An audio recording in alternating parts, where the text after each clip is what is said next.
truths. Dave.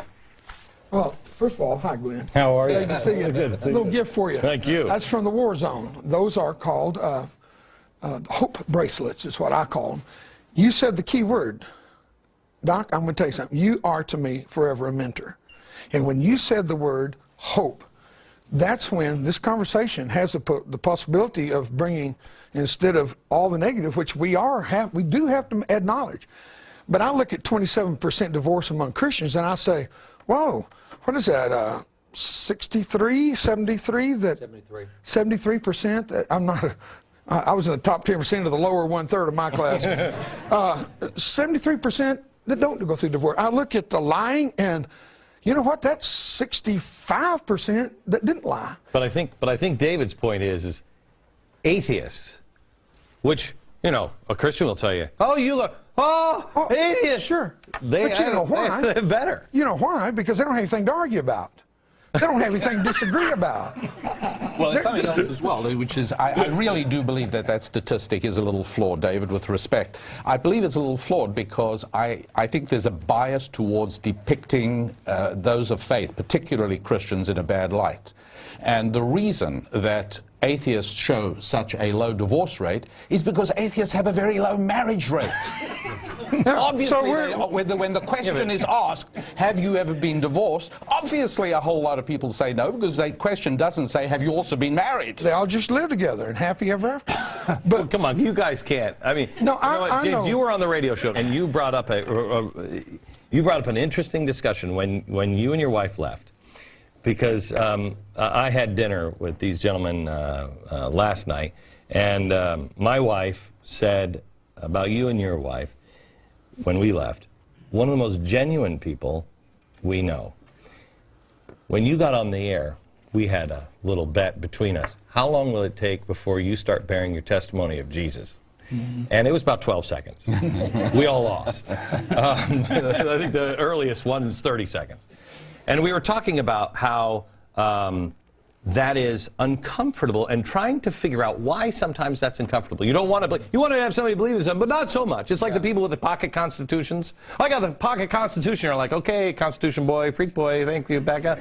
You want that, though. Yeah. You want that, but not too much. Now, here's the point. You know and I know there's been a lot of Christians that have said over the time, oh, Jesus saves. Jesus saves. And then I don't know what, they must be saving their fidelity for something else because they're off with somebody else or they're doing something else on Sunday. And so you kind of get uncomfortable because you're like, okay, good. A lot of Christians will say one thing, but they'll do in something entirely different. Well, and that's part of what happens. There is, I don't want to say this, there are some responsibility that goes with having faith. And one of the things that the pollsters looked at on why divorce rate would be lower with atheists than Christians is Christians say, oh, let's pray about it. We pray, and the problem doesn't get fixed, and so we say, well, God must want us to be divorced. Yeah. Because they don't put the work and the effort into what it takes. That one of them's going to have to change. Maybe two of them have to change. Maybe they got to do some things different. And for atheists, there's really kind of no out. Who are they going to pray to fix their problems? They got to solve it. And what's happened as Christians is a lot of times we'll pray, and if our prayer doesn't get answered, we're not going to work to do something. Well, and see, that's a character fault. I mean, we say, hey, we love the Ten Commandments. Go to your neighbor who claims to be a Christian and say, can you list the 10 Commandments? If they can list 3, they've done really good. Now, we want the 10 Commandments in school. We want the 10 Commandments on monuments. We have lawsuits over 10 Commandments. Can we even name what they are so that we live by them? When I come back, I'm just going to randomly pick people from the audience because we remember who raised their hand. I go to church every Sunday. Can you name the 10 Commandments in just a second?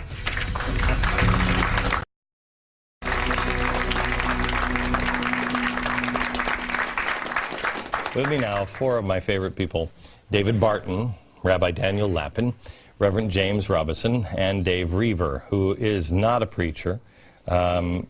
How would you describe yourself?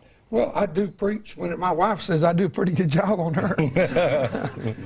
I am for the United States military. I am a DOD contractor, and I'm a resiliency coach with a comprehensive training program, comprehensive training for soldiers, which includes 5 pillars, and one of those pillars is spiritual. And I train in the area of spiritual resiliency and physical resiliency and psychological resiliency and marital resiliency. I've been married 43 years to the same girl. When I came home, she didn't even know who I was when I came home from the war. She looked at me and said, "That's not him." I'm saying, "Yes, this is him," you know, but she just, I had no face. My skull stuck out here and my head was swollen with my shoulder. You can see my heart beating. She said, "That's not him." And then she bent down and kissed what was left of my face and looked me in my good eye. She said, "That's him."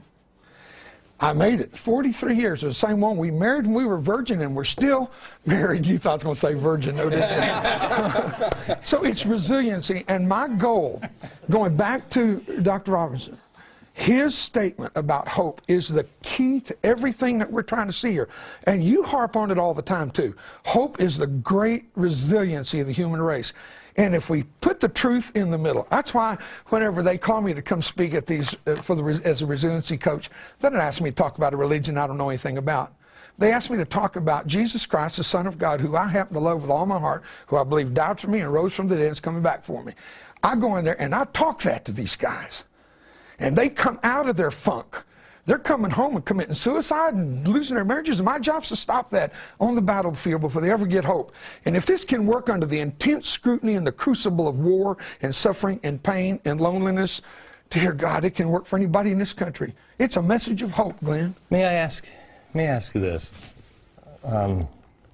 Last weekend I met with Reverend Billy Graham, and he has such hope. He sat there in his chair with me, and he doesn't ever break eye contact. And he said, "I have such peace." And I could tell he did. "I have such peace." And he said, "I have such hope." He said, "I'm not afraid of death. I'm a little worried about the whole dying part, but death I'm not afraid of." And I asked him, and he didn't, maybe he didn't understand the meaning behind it. This is more of a personal question. What I do every day is point out the truth, and it's ugly, and it is dark, and it makes people feel hopeless. And it will set you free. But how? Where's the how do I possibly bring a message of hope? You're pointing out the truth of the catastrophic consequences of totally ignoring biblical justice and biblical truth. That's why this rabbi and I can sit here. And a lot of people may say, it seems that you have a rapport and you love one another because we believe in the God of Abraham, Isaac, and Jacob. And he understands the impact Christians should be making and must make if we're going to have much of a future. And we understand the importance of the foundation here. But I'm going to tell you there's a bigger miracle in this room. This is a classic Pentecostal sitting by a Baptist, fundamentalist Baptist. I'm sitting here with an incredible historian who comes also from kind of you'd say, an independent background. But we are all here as a family. And we're sitting here with a Mormon on television, where we know theologically we could have some very heated discussions. I'm going to tell you something about our discussions. The love of God that's in my heart for you is beyond my ability to adequately describe. Me too. But by the grace of God can I demonstrate it. And I just happen to believe that you love this nation. And when you say I'm seeking truth, and you say to everybody else out here, seek truth, if you keep pursuing truth and seeking truth, you're going to continue to find truth. And you're going to continue to invite others on that journey. And I'm saying to the whole Christian community, let's come together and quit fighting one another. Let's come together for common purpose, hone the edge, let's cut through the gates of hell and destruction, and let's be the city set on a hill. Now that's what I hear you calling for. I hear you crying out, where is that city? Where are those people who love God and love one another? And I really believe you're seeing a little microcosm, a little mini demonstration. But then your life testifies to the fact that the springs of spiritual regeneration run deep and can never be closed. Yeah. Okay. Let me just say this to you. I'm going to affirm his word from my own mouth. When they called today, I had no idea I was going to be in New York right now. I had to get a private plane to get me here. It probably cost me $8,000 to make this trip. I don't give a rip. I don't care what it costs. Because they said, "Are you willing to do that?" I said, "I will do anything for Glenn Beck I can, as long as he continues to tell the truth about what our nation is facing and who our true enemies are." Right. And I watch you and I listen to you, and until you contradict yourself and just blow it, you've got my support. And until I contradict it and blow it, go ahead and support me anyway. You got nothing to lose. Back in just a minute. I'm Patty Patty Ann Brown. The White House has announced the U.S. will be moving forward with new sanctions against Libya in response to the regime's brutal crackdown there. Meanwhile, Libyan leader Muammar Gaddafi is vowing to punish his Libyan enemies and open his arsenals on them when necessary. This news comes as the U.S. Embassy in Libya's capital has suspended all operations due to the deteriorating security. Embassy personnel departed by ferry and chartered plane for Malta and Istanbul earlier today. And stocks posted gains today as fear in both the stock and oil markets eased. The Dow closing up 62 points at 12,130. You can read more about the ongoing crisis in Libya on foxnews.com. Glenn Beck returns in a moment, but first, Brett previews special report. Hi, Brett. Hey, Patty Ann, coming up, we're live in Libya with the latest as Muammar Gaddafi tries to hold on to power. And is what Senator Obama said about standing with public sector unions what President Obama is doing? Join me at the top of the hour. Now back to Glenn.